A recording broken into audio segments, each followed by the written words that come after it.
All right, so let's get into this first article. The DOJ sues the NAR, alleges illegal restraints on realtor competition. Dude, I have goosebumps right now for this one. Yeah, so this Inman is the one that's kind of covering this. I thought they had some of the best coverage, definitely the most in-depth coverage. If you go to inman.com, look at this article. It breaks it down into detail at the end. We're just going to kind of talk about a quick summary and what that means. So here's my write-up on this thing.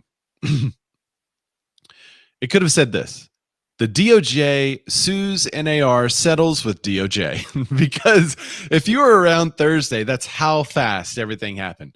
I got the notice of the headline. I shot it to our Be More Contributors chat group, and Ryan Bokros sent me the video from NAR, which was already done, that talked about their settlement with the DOJ. Now, this is so the they already knew it was coming. They had a video ready. They knew it was coming. They had the agreement in place, and this is technically, I think it's a proposed settlement until everything's agreed upon, which I don't know what the dates are on that stuff. But the DOJ announced that it filed an antitrust lawsuit against the NAR Thursday, stating that the group's rules are illegal restraints on realtor competition. The four main points of the complaint are as follows: prohibiting the MLS, and I'm quoting directly from the article, which I think is directly from the complaint too. Prohibiting MLSs that are affiliated with NAR from disclosing to prospective buyers the commission that the buyer broker will earn if a buyer purchases a home listed on the MLS. Number two, allowing buyer brokers to misrepresent to buyers that a buyer broker's services are free. Y'all may have heard us talking about that one before. Number three, enabling buyer brokers to filter MLS listings based on the level of buyer broker commissions offered and to exclude homes with lower commissions from consideration by potential home buyers. And limiting access to lockboxes that provide licensed brokers with access to homes for sale to brokers who work for a NAR affiliated MLS. So here's a quote from this complaint. And remember those four things. I'll kind of repeat them as we break it down in a little bit, but those are the main four complaints in the DOJ's complaint. Here's a quote.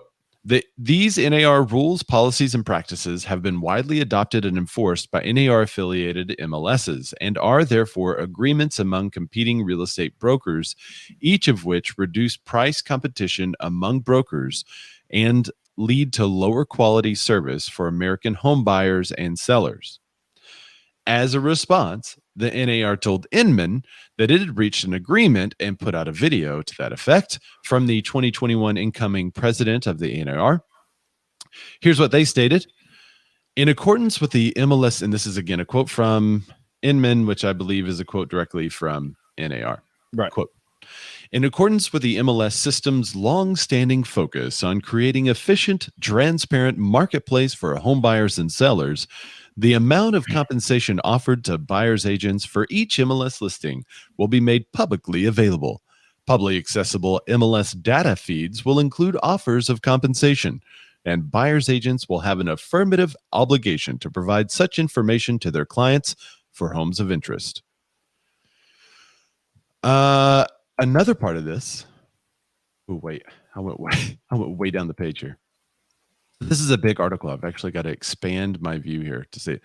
The rule changes reaffirm that MLS brokerages, as always, must provide consumers all properties that fit their criteria, regardless of competition or compensation offered, or the name of the listing brokerage, which I thought was interesting. I didn't know you could sort by brokerage name. Yeah. While NAR has long encouraged buyers agents to explain how they expect to be paid, typically though, that buyers agents cannot represent. Wait, I just skipped a line. Typically, through offers of cooperative compensation from sellers agents, there will be a rule that more definitively states that buyers agents cannot represent their services as free to clients. So basically, you've heard agents say before, I'm free to use. And I actually did a real estate fake estate on this and talked about how maybe that agent wasn't actually free and what to look for and what they're saying. So I should link that up. But in the meantime, that has been going on and has been needed to stop for a long time. So I totally agree with this. We'll get into the details later. With the seller's prior approval, I thought this one was really interesting. With the seller's prior approval, a licensed real estate agent will have access to the lockboxes of property listed on an MLS, even if the agent does not subscribe to the MLS. What? Ooh. Here's a quote from the NAR. And this is actually, there was a whole bunch of quotes from the NAR. This one I just thought was really interesting because I think we can let you guys decide whether it's true. It says, quote, most of the changes seek to more explicitly state what has already been the spirit and intent of the NAR's Code of Ethics and MLS policies regarding providing information. Not necessarily allowing access, but regarding providing information. So there were several quotes in this article. Again, you can go to Inman and check it out. I'm actually going to link up the article because I thought it was a really, really good one. It goes super, super in depth. Let me put the article back up there so you could see kind of some of the details in this thing. It goes really in depth. So once you get below the fold, as they say in the business, I don't know if they actually say that, but once you get below the fold here, here's what I read to you guys. The four all main the different parts. quotes. Right. So then right here, it breaks it down. Commissions and steering, talks about experience and what the agents or what the client's fears are, free agents, quote unquote, filtering MLS listings, lockbox access, the proposed settlement. And then the DOJ can still come after NAR's other rules. So that's cool. So anyway, that's the entire article. Again, I'll post it here. But I want to know you guys. I want to know what you think about this suit. I want to know how you feel about the verdict, like what the DOJ said was the problem. Do you agree that that's an actual problem? And then what NAR said was the fix. Is that good enough on the fix? All right. So let's kind of take it piece by piece. Let me go up here to the main complaint. Well, I want to know before we even get into the complaints, did we know this was coming? Did we know this suit was coming, or did they just settle? And because it was literally announced that they were suing and then settlement with a pre-recorded video by a very, very excited man. So he was stuck. So you remember last year we talked about, I think it was like doom and gloom pending. I can remember the picture on the article being storm clouds coming, and they were talking about how this guy is suing Keller Williams, Coldwell Banker, NAR, and it grouped all of these agencies together, saying that these agents are colluding, and a buyer doesn't have a choice in what they pay a buyer's agent, etc. Right. I could not find before the show what the end result of that lawsuit was, but I'm wondering if this is the culmination. Yes, I'm wondering if this has something to do with that suit and if it is a culmination of that lawsuit in itself. I don't know if that suit was ever dismissed, or maybe it was just maybe they took that suit into consideration for this complaint. I don't really know, but I'm wondering if that kind of spurred all of this on. Okay, so what is the first one? Okay, so let's go after the first one, and we try to keep those Be More Chops kind of short so we can put them on the gram. So we may have to just chop this one up a couple of times just so we can fit it all. Be more chopped chops. Chops. All right, so prohibiting MLSs that are affiliated with NAR from disclosing to prospective buyers the commission that a buyer broker will earn if a buyer purchases a home listed on the multiple listing service. So apparently, I didn't know that that was prohibited, but apparently including that data in the feed that's sent out to, is it public facing websites? Yeah, it would have to be. I guess it says MLSs that are affiliated with NAR from disclosing to prospective buyers. Yeah. Right. So I if guess you it's go on going to Zillow, be included in some kind of public feed now. Yeah. Now my question too is, like, Ray, specifically for you, you have buttons that you can and cannot send, or you can choose to send or not send. So can you still just not send it and keep it local? As far as I know, it doesn't change the fact that you can actually not send a listing to Zillow itself. Right. So you can say, well, I don't want this listing appearing on Zillow at all. So is that an end around? No. I mean, people are where would they find out it's for sale? From realtor sites? I guess all the realtor sites are going to have to include this box. Well, it's the website that Ray and I work. It's a national website where we're going to make it more consumer friendly than what our current MLSs are. So we're working on that. Stay tuned. Is that the Dumbledore's Wizards of Real We may Estate use Dumbledore's. website. We may use Dumbledores.com. Yeah, and we're gonna start a new association called the National Association of Realtors. That's right. So you'll have your realtors, but then you'll have your realtors. Since everyone says realtors anyway, and we'll just become the standard, and we'll do things how they should be done. Muggle friendly. So this one's just putting out the, you know, whatever the buyer's compensation is. It's making it public.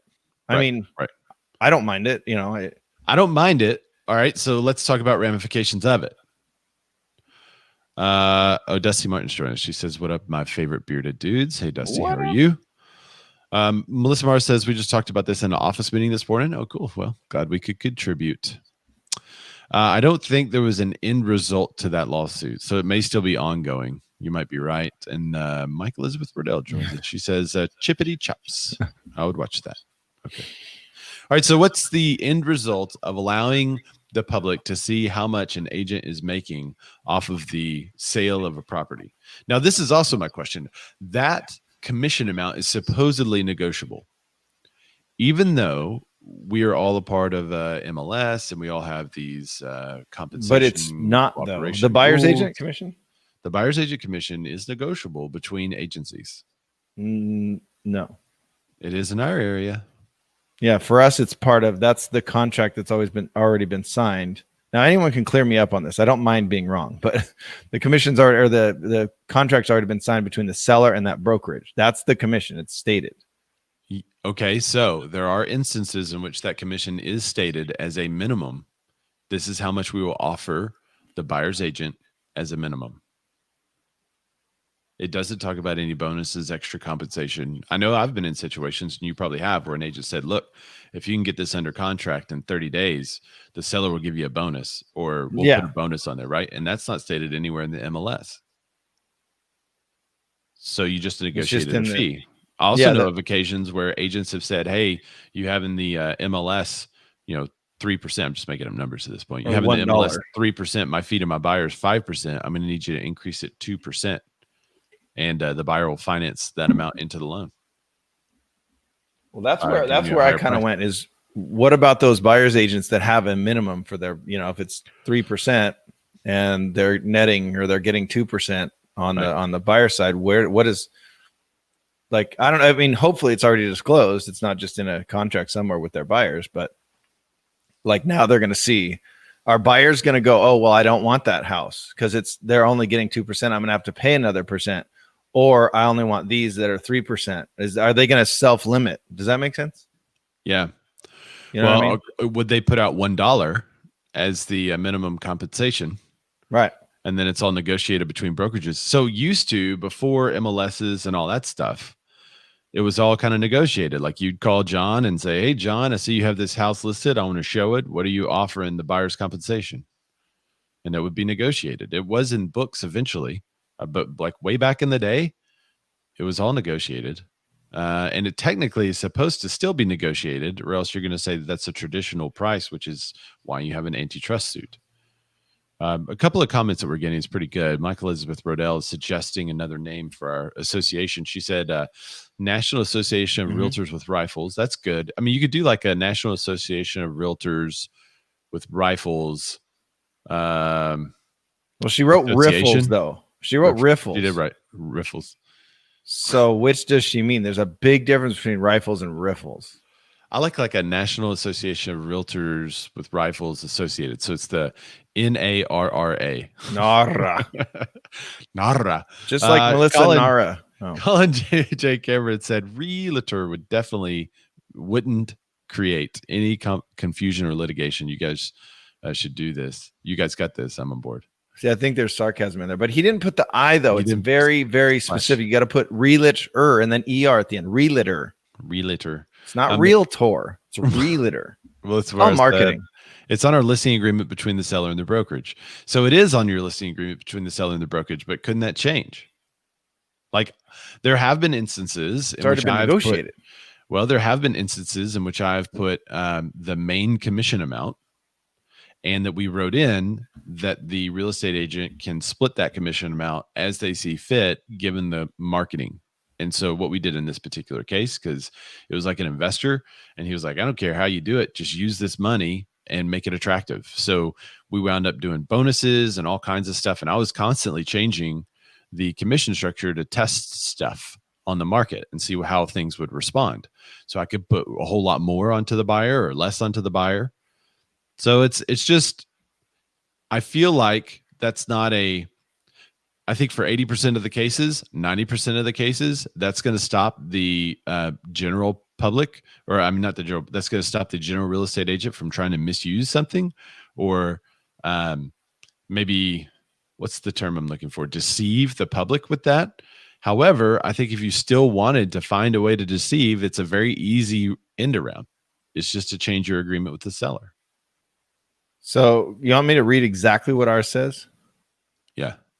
So there's ours states the full commission and then what you're paying out. Right. So the seller agrees to pay to broker as compensation, seller paying to broker for services irrespective of agency relationships, either a percentage of the listing price or the exact amount. Right. Okay. And then it states specifically, seller has been advised of broker's policy regarding cooperation with and the amount of compensation offered to other brokers. And then number one under it is broker is authorized to cooperate and compensate brokers participating through the multiple listing services by offering to MLS brokers out of brokers compensation specified in 3A. And then you write percentage. Or how much. Well, can you write variable? You could, but it doesn't read that way. Seller hereby how do you say that word? Irrevocably assigns the broker the above compensation from seller's funds and proceeds in escrow. Broker may submit this agreement as instructions to compensate broker pursuant to paragraph 3A to any escrow regarding the property. But it doesn't say it's not a minimum or anything. Yeah, you could. Yeah, that's what I'm saying. You could put variable. You could put that. I'm just saying there's a lot of leeway there. Well, no, I'm just saying, as the contract states, there's no variable. There's nothing. It's not, this is the minimum or bonuses maybe, or variable or renegotiated. This is the contract, and it's between the seller and that broker. Right. Here in California. Well, it's very similar to what we have in Arkansas, but you can put, you could just write in the word variable. You could put in the other comments, like the commission stated in this paragraph is to be the minimum commission. Anything above that at the discretion of the real estate agent, negotiated between agents or something like that. No, that's a good question. Wait, I want to get to her other comment, because let me get to a couple of these comments. Hang on. Melissa Mars says we could do bonuses, and I've seen them. No spot check box on the MLS for it. Usually it is written in agent's notes.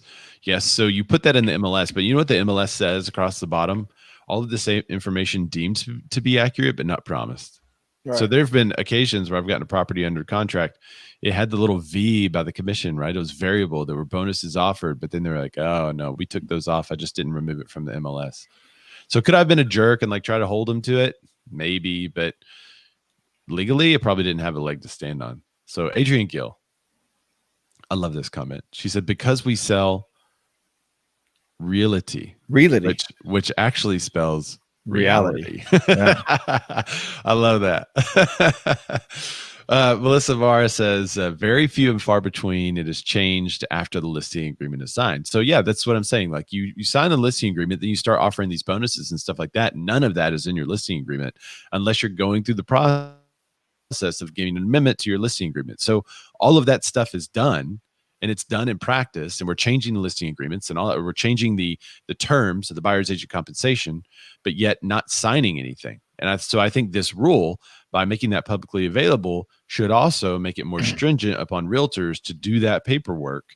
Anytime you want to change anything about the compensation, you need to get it in writing with your seller. And then you have to change it in the MLS so everyone knows. Well, and think about, then you list the home. Think about the purchase contracts coming in. I know it's different across all states, but you write up a contract and you say, agree to this. That you're asking the seller to agree to this. If they don't, they counteroffer. But there's no counteroffer to an RPA, to a residential purchase listing, RLA, residential listing agreement. There's no counter to it. So where would you negotiate? And then if it's not in writing and you just put it in the MLS, I would be careful with the DOJ having their eyes. It's like Sauron's eye on you right now. Yes. The Eye of Sauron on you right now. This is what I'm saying. Like, be careful. We have to be careful. You have to do the paperwork. You have to cross your I's and dot your T's. Adrian Gill said, could we, though? We can't practice law. Yeah, it's got to be limited on what you write in. We can, well, technically, most real estate agents have a limited practice of attorney in just the thing of real estate and can't draft documents, but fill in the blank. So if there is a blank for you to fill in, you could. Let's see. Adrian says, I do an amendment to a listing every time a bonus is added or removed. And that's the way it should be done. And that's kind of my point. Like in practice, the number of agents that do that is probably a handful. And in practice, that's the way it should be done every time. And every time that should also be put into the multiple listing service so that now the public facing sites can change. If you're only sticking that stuff in the agent remarks, right, then it's still hidden. So, and that does not accomplish the DOJ's purpose. So anyway, I thought that was an interesting one. I think who's going to use it most are people that try to hide the agent compensation. They're the ones that are going to get screwed out of that, which is wrong anyway. So that's good. Well, the other people that are going to use it are these discount brokerages that says you could get rebates. They're simply going to have a rebate calculator on their website that takes that commission amount and then calculates their rebate into that and say, if you buy this house through us, here's what you're going to save. But they don't tell you how much in negotiating you're going to miss, because those some of those folks are not the greatest professionals. But well, that too. And think about any buyer that self steers, right? What if they steer and then they don't, they're unbeknownst to the buyer's agent, they steer away from any lower commissions. Yep. And then it comes back that the agent steered them. Yep. You know what I mean? Like there's a lot of things that could go on here when you're like, no, I didn't set that search. They did that on the Zillows. Yep. I think Michael Elizabeth Brodell has a great comment on this one. She says, disclose. The mysticism behind the payment and how it works is why the public has an issue. This is easily solved with communication and transparency between everyone. But just put it in your buyer's consultations. If you don't do buyer's consultations, you need to do buyer's consultations, but put it in there how you get paid. And because you're not free to them.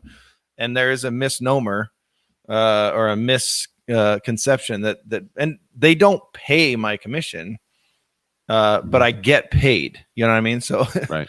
They still need to know. And yes, just exactly what she said. Or maybe Mike said that. I don't know. He loves hugs, by the way. If you're ever in Arkansas, hug him. If you're ever in Arkansas, go give him a hug. Just you don't know him, just run up. COVID or no COVID? Sorry, Rona or no Rona? Okay, so the next part of this is allowing buyer brokers to misrepresent to buyers that the buyer's brokerage services are free, which I think goes back to what Michael Elizabeth Brodell just said. Yeah. By taking someone through a buyer's consult and disclosing, here's what we make and how we make it. In Arkansas, we tell them, like, here's the fee. You're obligated to pay it. However, you give us permission to accept all or a portion of that fee from the seller or from the listing firm. And so it's very clear that like they're in control of the fee because they have to give us permission to accept it from someone else, but I do get paid from someone else. And that's how we maintain the fiduciary responsibility of us to our clients while also not having them pay directly. Essentially, it's allowing people to roll in that fee into their financing. And what the lawsuit last year that we talked about was alleging is that should not be allowed, that those fees should be dropped from the listings and then applied to the buyers.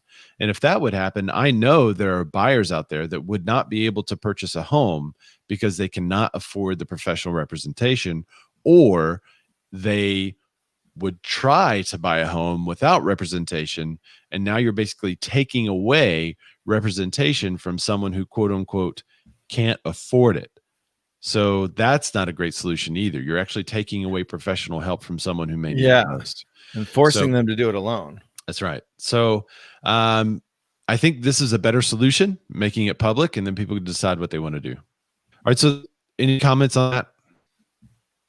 I think that's an easy one. Okay. The next one is enabling buyer brokers to filter MLS listings based on buyer broker commissions offered and exclude homes with lower commissions from consideration by potential buyers. So this one, I didn't know you could do that first off. So I immediately want to go and try it in my MLS, set up a search for a friend of mine and just like exclude those with commission numbers lower than I am willing to accept. I have mine. I don't know if I don't think you could do it. I've never done it. So that's shady. But at the same time, as someone who regularly will put a bonus on one of my listings, because in a down market where listings aren't selling, it's really cool to put a little bonus on that listing and get more activity, because some agents do sort by commission. Now, should they not allow their clients to see homes because it is less commission? No, I don't think that's right. That's a problem. That's the problem. But I do still want to encourage, if I'm a seller, I'd want to put a little bonus out there to get a little more activity on my listing than someone else. I think that's a good price competition thing. I think by taking that, I don't know, they're not taking away the practice, but how else are you notified of that unless you look at it like that, right? Oh, wow. You can in mine. Oh, my gosh. You can filter on the agent side of commission, but can you then set up that search and send it to a client? Yeah. Wow. Yeah, that would be bad. Yeah, so I'm doing it right now. It's got buyer's agent comp. So I don't want to give away my numbers because there's a teaser for later in the show, but out of those listings, if I put in a full 3%, it cuts it down by, from a lot down to 6. Interesting. So I could technically only send those listings, right, that are full 3% to the buy side, and then just say, hey, these are my choices for you. I would think that's fine for you as a realtor to say, here are my picks for you. Okay. Are your picks based on your own selfish ambitions? Yeah, maybe. But is that okay to do? Here's what I don't want is an agent to say, here's all that's available on the market. That is, I think, a different thing. Like for an agent to say, here's the ones I want to go show you. Then there's this competition. Like, well, Dan said I could see these when this other agent said that there were 30. Right. Why is Dan only showing me these 6? So, and now, right, because the commissions are publicly available and they can see how much each is, they'll quickly figure you out. So I think that's okay for you to say, here's a group of listings that they have bonuses on them. I'd love to show you these homes. Right. Yeah. Okay. For a seller to be able to do that is beneficial to the seller, or for a builder to offer some bonuses on stuff, right, and to get more activity. And I think that's okay. But what I don't think is okay is if they say, here's all that's on the market, the excluding other potential properties. That I don't like that. I know, but then we go back to the ethics thing. If you say, here's the ones I want to show you, and then don't give the reason why I want to show you these, that's your steering technically. So you got to be really careful what the meaning is behind it. And then, hey, these are my top 5 picks for you. Well, they're the only 5 that have 3% full commission, and I don't know. That's where, I would just be careful, because I disclose during my buyer's consultations the same thing and I say, I cannot steer you towards any school districts. I cannot steer you towards any compensation. I cannot steer you towards any specific homes. I'm going to show you everything. I cannot steer you away from Pixel Properties because I don't like Ray. By the way, you guys need to remember, I tell stories in my head. So when I say things, do not take clips from the show and say I don't like Ray. I love Ray, but not. We all know what's going to happen now because we're highly watched by the paparazzi and the DOJ. But anyway, so just again, disclose it and stay away from nefarious thoughts in your little brain. Be ethical. So this brings up a great question. Then let's take all these things that we've talked about so far, and let's talk about possibility. Wait, before I do that, there's some good comments. I'm sorry, guys. Mike Elizabeth said, I had no clue you could filter homes by commission. That's awful. So here's the wait about that comment though. That's Mike. Elizabeth disagrees. That's right. Obviously. Melissa Mara said, if we have it visible, sorting by commission should not be an option when setting up client searches. Yeah. Like we shouldn't even see that. You know what I mean? You should know. It's a fair point. No, I know you should still see what you're paid, but not being able to sort it. Let's say you have an agreement where a client's got to pay 5% if they buy a house, and then the seller's only covering 2 of that. Then that means that there's 3% that they're going to have to bring to the table more. They should know that up front. No. They should still know it. She's just saying you shouldn't be able to filter it out. Oh, Well, so you could use that as part. Well, my clients have agreed to pay me 3%. They don't want to bring any more to the table. So anything that pays less than 3%, they don't want to see. But then they're making that decision, not you, based on what you get paid. So, but you still have to send them everything that's on the market right now. Absolutely, and then they I'm have just to make playing that devil's decision. advocate, trying to think of ways to break the rule. All right, so Dusty says I only ever sorted commissions once. It was to see if there was a discounting trend in a high area. Colin JJ Cameron says the strategy of buyers agents being paid by the buyers would destroy high tax areas with low mid-range price homes. Yeah, in my area, FHA loan $200K home would have closing costs of around $10K plus a down payment, aka almost $17K. Add in 3% buyer's agent, folks would go represented all day. That would be more. Folks would go unrepresented all. I think and that would be a disservice to the client. Yeah. Dusty goes on to say, but usually I have a BDA, a buyer broker agreement for a certain amount, and then tell my clients I will always tell them the co-broker offered is less than their BBA agreement, and I let them choose whether to see the home or not. Some say no, I don't want to come out of pocket, so pass.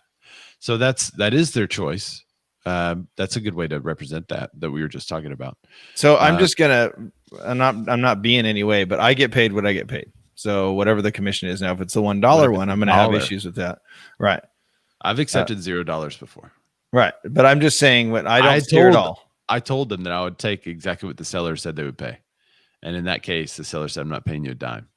So we get to like a week before close, and they figure out that I'm not being paid, and they say, "Oh, you're not making anything from this sale?" And I said, "No." And they said, "Why not?" I said, "Because I told you I would take what the seller was going to pay." And the seller said they wouldn't pay me anything, but this house is perfect for you. So they wind up coming out of pocket to pay me a bonus, but it was looking real thin there for a minute. Yeah. Mike Elizabeth Rodell said, I feel that if we were disclosing commissions, we should also have to include how much we pay for broker expenses, team expenses, transaction fees, etc. Then they could see how little we actually get paid. Yeah, I mean, they are looking at the gross, right? They're not looking at the net. Oftentimes the gross looks a lot nicer. Colin JJ Cameron says, there's an agent in my area who only shows 3% homes, and currently there is nothing to stop them from this practice, nor is it easy to prove. Best agent commission move I've seen from a buyer's agent was to write on the co-op that total commission was to be split 50-50. Brilliant way to end around any stacked commissions. That's interesting. And what document was it written on? Let's see. Well, so essentially, if they have, a different compensation breakdown in the listing agreement that's not split 50-50. Yeah. Buyer's agent was to write on the co-op that the total commission was to be split 50-50. I think they're a lawyer state. I think. I'm not sure how that would work in our area, where that information would be input. So technically, in our area, realtors aren't a party to the contract, so you shouldn't include realtors' compensation or professional fees in the offer at all. That's what I'm. Yeah, you should not write it into the offer. You should write a very clean offer and then negotiate later. Yep. Then Melissa Mars said, exactly, Dan, which I know I'm late getting to, but hey, I got to it. Okay. So every now and then I need a bump in confidence. So I appreciate that. Let's go through some of the logical progression of what could happen here. If there's no incentive at all for a seller to offer a bonus or variable commission based on timing, based on prices, because there's no way for an agent to be notified of that other than like an agent email newsletter or something like, right? Is that going to decrease the amount of bonuses, variable income structures, high buyer's agent compensations? Are we going to see a shrinking of the buyer's agent compensation now because any properties that are out there, they have to be shown? And I think that's going to happen. All right. So let's say that happens, that buyer's agent compensation starts to shrink. It gets down to 0.5%. Buyer's agents are going to have to restructure their conversation with their clients in talking about fees, how they're paid. And I think that's good. Now, the commission shrinking, I don't really like that. But the conversation that it's going to lead to with the public is one that my team and I already have and I wish more agents would. And so this could put out of business a lot of agents that are trying to act untoward and shady. I mean, I've had conversations with, I've had conversations with clients that have come to me after being with another agent, and they said, I can't believe that agent didn't tell us that. So, right. Eric said, blocked on Facebook. So commenting here, can't do a 50, I don't know what you did, Eric. Can't do a 50-50 request. The changes the other agent's commission, which violates ethics. Cannot use terms to alter another agent's commission. Oh, interesting. So he's saying it would change the terms of the original listing agreement. Right. All right. So let's get to the last part of this. Limiting access to lot boxes that provide licensed brokers with access to homes for sale on to brokers who work for NAR affiliate MLS. So basically, that's the current rule, right? That is it. So if you are not in an NAR affiliate MLS, you don't have access to any of the homes that I have listed. And it is a huge pain when you call me and say, I have a client that would love to see your home, but I don't have access to your lot boxes. Can you go unlock it for me? Are you kidding? I mean, that's what all agents do. Like, oh my they're coming from out of area. I want to represent my client. So I'm going to go unlock it. But that is a huge inconvenience, right? Especially if it's a short notice and how fast homes are going these days. So this, I think, is a great thing.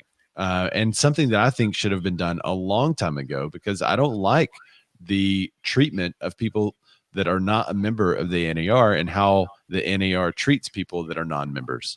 Yeah. Like what if you don't want to be part of now you still would need to be part of a local board, but just not Ray's local board or the National Association of Realtors. What if you don't want to be part of NAR? This you don't have to be things part of up NAR for at all. Yeah. You don't even have to be a part of a board. You could just be a realtor or a real estate agent without being a realtor. You could be a salesperson, a real estate salesperson. Yep.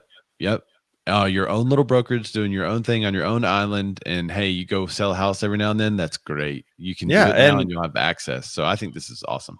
And you might be from Little Rock, Arkansas, but you live 100 miles away now, and you're going to come back and stay for the week and help your friends. Well, no, that can't work because it has to be licensed. So that would only work if I was licensed in the state of California. But no. You're from Little Rock, Arkansas. You live in Arkansas 100 miles away. Oh, yeah. So you're licensed in the state, but you're not part of that MLS, but you're going to go stay for the week and help your friends find a house. We'll see how often that happens. I'm just saying, like, for an example, technically some of those would have access to our MLS anyway, because they are part of an NAR affiliated board. So here locally that could. But what is we do have a town that's close to us that is all on different key boxes, and it's a huge pain. So that's going to fix that. We have two of those. We have Big Bear, California, and we have Idlewild, California. They're both in the mountains, and they're both like little mafias. Like, you cannot get into their lock boxes unless you are part of their MLS and their board. You cannot. So it kind of is it kind of an antitrust thing right there, right? Like, if my clients want me to help them buy a house, and by the way, in that state, but yeah, Big Bear's only. Yeah, I'm licensed in the whole state. I can't go to a couple counties, but that's from my rock and roll days. So whatever. But they're north. They're north. They're not here. But my clients want me to help them, and Big Bear is only 40 miles away from me. It's not that far. They want to help me. I currently cannot. Wow. Idlewild, same thing. Huh. Okay. So this will fix that. And then like we also 3 years ago, sold a house that's about 326 miles away, and we had to partner with an agent there to get access to that MLS. So this would change that, right? I can sell a house anywhere in California, but what's this going to do for MLS access, not key box access, MLS access? So if I can't access one of those MLSs or see that house on my MLS, how can I go show it? Well, you have a public feed on Zillow, and now the buyer agent compensation included. So, okay, but now let's go that way. So now it's steering even more people and agents away from our own MLSs. Is that smart? I hope. I think that coup needs to be broken up a long time ago. The NAR plus MLS partnership, I think that's got to go away. And I think that's the only way for a competitive market to happen in which we have a public facing MLS, just like actually, you know what, who's doing a good job of this? We've talked about in the past is Houston. And the Houston, HAR, Houston Association of Realtors, incredible consumer-facing site. Zillow doesn't have a foothold in the area because they have such a consumer-friendly site. Yeah, great work by them, and a model I think for all MLSs who are a part of the NAR, but actually want to serve their clients, or which we are their clients. So imagine that. Otherwise, it's going to get broken up. It's got to. So, by the way, Mike Elizabeth Rodell has a. Oh, let me get to the comments here. All right. Quote, I have a client and I'm licensed in Arkansas, but I live in Florida. I need you to open the door while I write an offer. Yeah. I mean, that's happened already to me. So I had somebody in North Carolina say they were licensed and they wanted to write an offer, but I had to let them in. Colin J.J. Cameron said, I miss the day of the association's mob mentality. He's always good for a little shade. There you go. Brought to you by Houston. We have a problem. Can say the day. Yeah. And Mike Elizabeth Burdell said, if you don't have MLS, you schedule through Zillow, which is a pain and doesn't happen. Melissa Mara said, keys are in the outdoor shower. Right. Most beach homes that are listed. That's hilarious. Okay, so but now I don't even know if this is a real scenario that could ever happen, but what if you are a non-ethical agent and you have your own brokerage and you were finding, you were finding it difficult because you were locked out of MLSs, but now it's wide open and you can just go show any house. I mean, that's an if. That's a devil's advocate if. It's a big if. Does it open this up to sketchier agents being able to do more and get around, even though this is meant to, I guess create more transparency? Will this open up a door for the sketchy ones? Well, I hope it puts more pressure on actual state licenses, right? State licensing bodies to take those licenses seriously. That's and hopefully it puts more pressure on, like you said, to open up MLSs and be more consumer facing from our point of view. Because I don't know about you guys as far as agents go, but what I look at, if I could share my screen with you, what I look at is it looks like a mid to late 90s website. It's just little fields. There's literally no consumer friendly about it at all. Colin J.J. Cameron says, but at what point is this a disservice to help your clients in areas that you do not use, that you are not used to working? Right. There's got to be a line, right? Like there is an area about an hour from me. It's 80% of the town is land lease. I know that I shouldn't touch that area because of it, but do other agents have that thinking? So I think y'all are thinking a lot about agents that are out of town that have a license in the state, and that is going to happen. But I still hear that echo, by the way. I don't think that's going to happen as much as agents who are non-members of your own town, in which they are non-members of your own town cannot show anything because they're non-members. I think that is the more likely and often scenario that we're going to see a lot. Right. And then Tim Macy of the Tim Macy Show and #whiteboxing. He says you can still restrict agents to certain markets, but let's consolidate the resources to make one great platform. I like it. Let's Mapka it. Make our platform great again. Nice. Mapka. I like that I got a chuckle.